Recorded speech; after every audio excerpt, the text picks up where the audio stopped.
Day 56, Min beneath the trees. I'm under the macadamia tree today. Look at the nuts. Good luck, she called as they took off in the direction of the billow pillow team. Nearing the edge of the old forest, tussock plain stretched out, separating it from the new forest. The young trees were stunning in their metallic livery. They were so bright in the afternoon sun.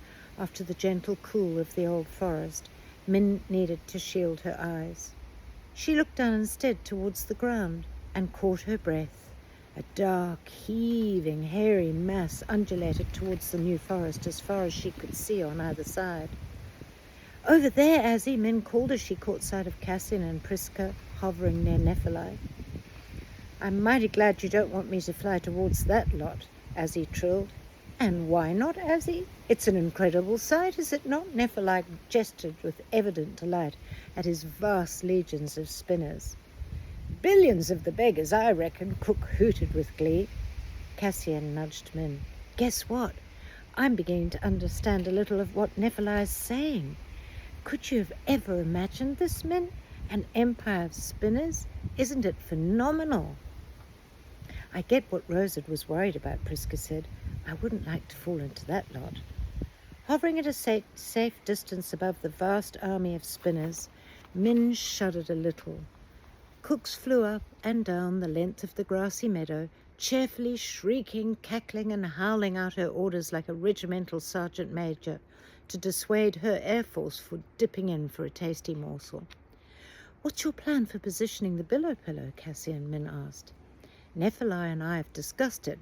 We need the wind to be blowing in exactly the right direction to make sure the threads float over the top of the trees to snag onto leaves and twigs as far towards the valley wall as possible." "Has consideration been given to the fact that the evacuation must be complete first?" Flick interjected. "Quite right, Flick. You wouldn't want any possibility that the flappers and beings on their backs should get stuck in such a sticky web," Flutter mused. "More than that, they could not enter the new forest if the billow pillow was in place, I think, Flutter," Flick replied. "Yes, of course. Flutter sounded a little embarrassed. "Black bark!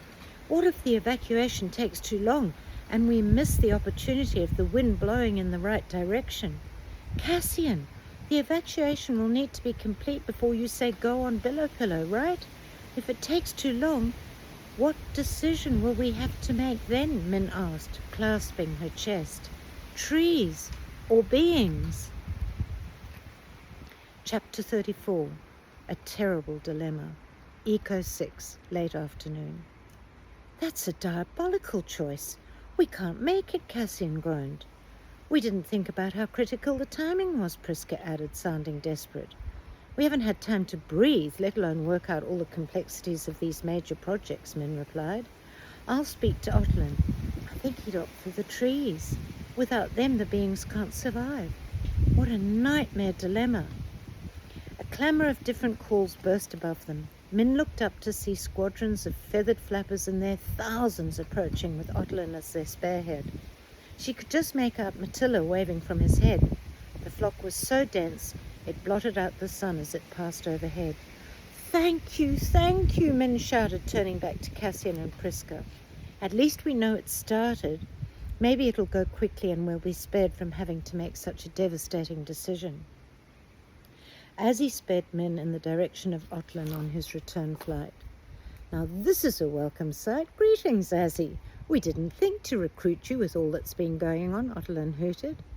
Azzy flew around himself several times to indicate his pleasure. "Whoa, Azzy, my head's spinning," Min cried, struggling to hold her seat. "Sorry, Min, carried away," he chirped. Otlin regarded Min as she regained an upright posture. "Something's up." Min recalled briefly that echo which felt like eons ago when Blader had interrupted her gloom with a similar question. She explained the dilemma. "That would be an inconceivably dreadful decision to have to make. We need advice from the council on how the winds work in the forest first. It'll give us an idea on how long we can delay deploying the billow pillow. Let's go." Otlin gave Min an update as they flew. We're still some way off moving all the beings, although Bibble is doing a grand job of adapting the principle of swarming so the smaller beings can fly the distance. I've been wondering how that would work, Min thought aloud. The art of flying involves some complex physics. Bilbel is using these principles to create a mass of small creatures so they have the same aerodynamics and speed as a small flapper like Azzy. It would be spectacular to watch, Min commented. A pity we lack the time. Meanwhile, Lorelei has marshalled thousands of feathered flappers. Illustrious has been magnificent in persuading the reluctant beings that the canopy is in peril and they have to move fast. For one small scuttler, she's a real force to be reckoned with. That's for sure, as he tweeted. There's no crossing that one. I suspected as much, Min agreed. What about the four-winged flappers? How are they going? Radiant and Odin are working like a natural team. Radiant's presence seems to generate mass appeal, an unexpected bonus. The wafters have taken a real shine to him, so he's managed to lead squadrons of them across to the new forest. Otlin hooted lightly. Min laughed. Of course, he's like an exotic four-winged flapper himself. It must be a glorious sight, even for such sad reasons. It is indeed, and extraordinary. The feathered flappers would usually relish the opportunity for a feast with such a gathering, and yet not one was distracted from their quest to deliver the beings across the forest. I suppose mutual danger brings us together, Otlin. I'm overloaded with all that I'm learning. If it wasn't for the imminent arrival of the fires, I'd be thrilled watching this miracle. And I'll see you beneath the trees tomorrow.